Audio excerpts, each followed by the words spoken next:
আজ মাছের মুড়ো দিয়ে বানিয়ে ফেলবো দুর্দান্ত স্বাদের কাঁটা চচ্চড়ি। একবার আমার কথা শুনে বানিয়েই দেখো না কাঁটা চচ্চড়ি, কথা দিচ্ছি দারুণ লাগবে। বাড়ির সবাই প্রশংসায় পঞ্চমুখ করবে তোমাদের।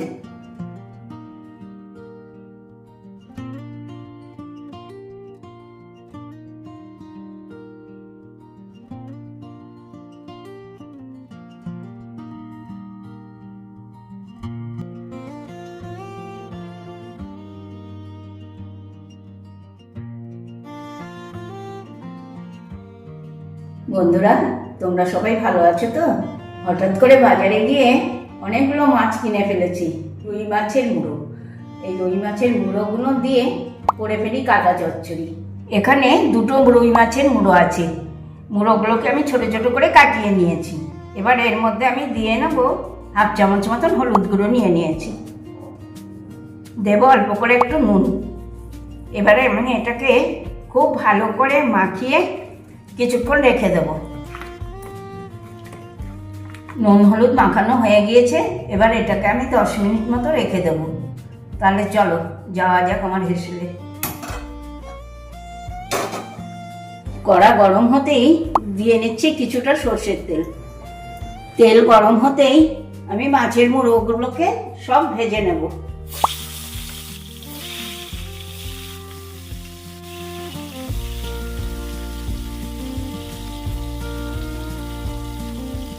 মাছের মুড়োগুলো কিছুটা ভাজা হয়ে গিয়েছে।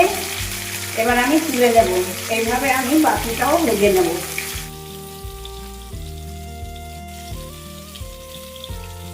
এক এক করে সমস্ত মাছের মুড়োগুলোই ভাজা হয়ে গেল। এবার আমি এগুলোকে তুলে নিচ্ছি। এই তেলের মধ্যেই আমি কেটে রাখা এই আলুগুলোকে ভেজে নেব।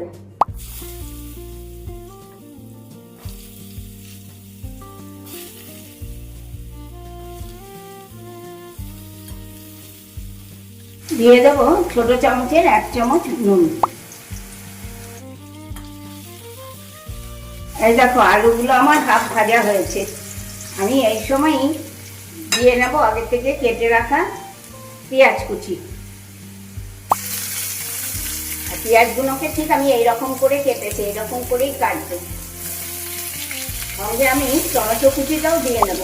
দিয়ে এবারে আমি এটাকে বাকিটা পুরো ভেজে নেব।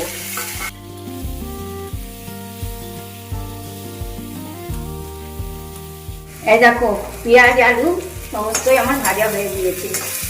এবার আমি অল্প করে একটু জল দিয়ে নেব।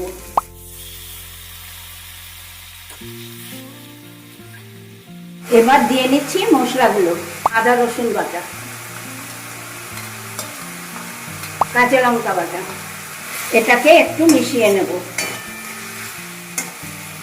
এবার দিয়ে নিচ্ছি 1 চামচ হলুদ গুঁড়ো, দিচ্ছি ছোট চামচের 1 চামচ লাল লঙ্কার গুঁড়ো। এবার আমি এটাকে খুব ভালো করে কষিয়ে নেব।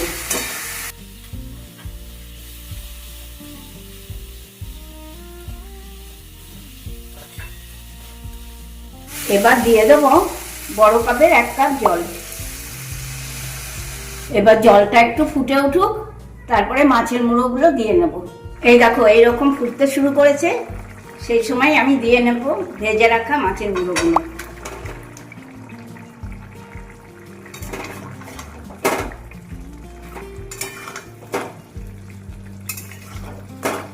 এবার আমি মাছের মুড়োগুলোকে এর সাথে আবার একসাথে একটু সেদ্ধ করে নেব।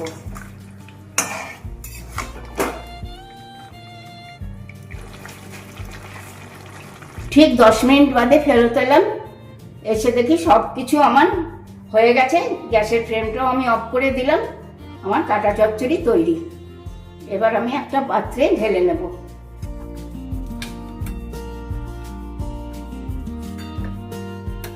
কি বন্ধুরা, কত কম সময়ে কম উপকরণে বানিয়ে ফেললাম না এই কাঁটা চচ্চড়ির রেসিপিটা। যদি কাঁটা চচ্চড়ির রেসিপিটা তোমাদের ভালো লেগে থাকে তাহলে ফেসবুক ইউটিউবে একটা লাইক একটু কমেন্ট করে আমাকে জানিও। সঙ্গে শেয়ারও করা চাই, কিন্তু ভুলে যেও না মুখার্জি কিচেনকে। তাহলে আজকে আসি, টাটা বাই বাই। তোমরা সবাই ভালো থেকো, সুস্থ থেকো। নেক্সট দিন আবার চলে আসবো নতুন নতুন রেসিপি নিয়ে।